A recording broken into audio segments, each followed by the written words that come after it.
Wenn es um das Training der Höhe geht, kommen wir nicht drum rum, uns auch regelmäßig in dieser Lage zu bewegen.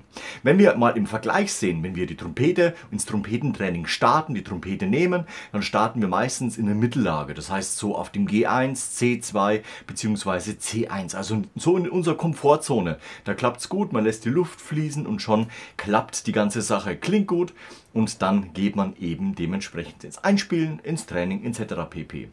Wenn man jetzt dieses Einspielen gemacht hat, empfehle ich meinen Schülern immer, dann auch in der oberen Lage sich zu bewegen. Wieso?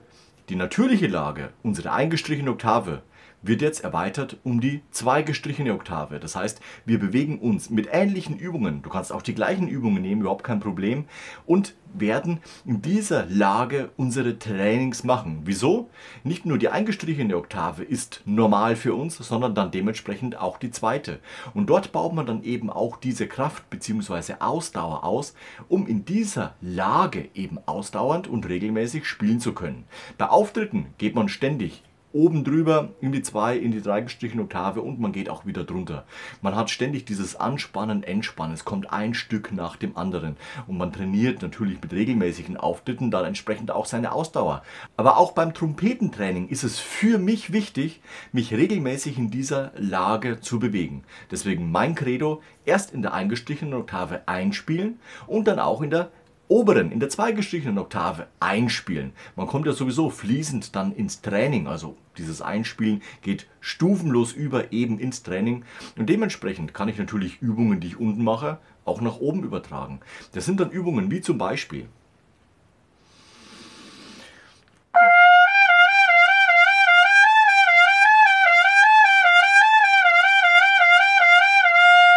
und jetzt der Spitzenton in der Mitte erweitert um eben einen Ton. Dann kommen wir auch schon bis zum C.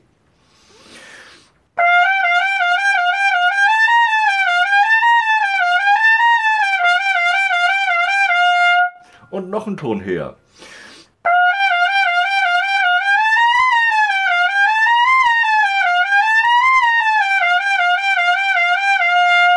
Und solche Übungen kannst du jederzeit zum Spielen eben in dieser Lage machen, um diese Lage am Ende dann auch zu normalisieren. Du kannst natürlich auch jederzeit tiefere Übungen machen, wenn das eben für dich jetzt gerade eben schon so hoch ist. Aber nur der Übertrag, wir starten auf G1 und spielen gewisse Übungen und jetzt in der zweiten, in der zweigestrichenen Oktave genau das gleiche. Und dann kommt man letztendlich auch schon ins Training, ne? Höhe, Ausdauer, Kraft, Luftführung, Zungentechnik, Atmung, alles kommt in diesen Topf mit rein und man normalisiert seine hohe Lage und kann diese dementsprechend danach ausbauen, weil man eben die Fähigkeiten erreicht hat, durch regelmäßiges, routiniertes Training in dieser Lage zu spielen und dementsprechend können wir eben den nächsten Schritt nach vorne gehen. Probier es mal für einen Monat aus, für eine gewisse Zeit und halt mich auf den Laufenden, wie es bei dir funktioniert hat. Nimm dir nicht zu kurze Zeitfenster, also eine Woche wäre zu wenig.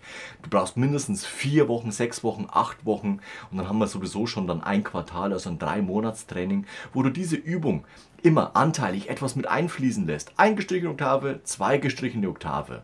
Und danach, wenn du, sagen wir mal, ein bisschen fest geworden bist durch diese höhere Lage, gerne auch tiefe Töne spielen oder kurz mal Pause machen.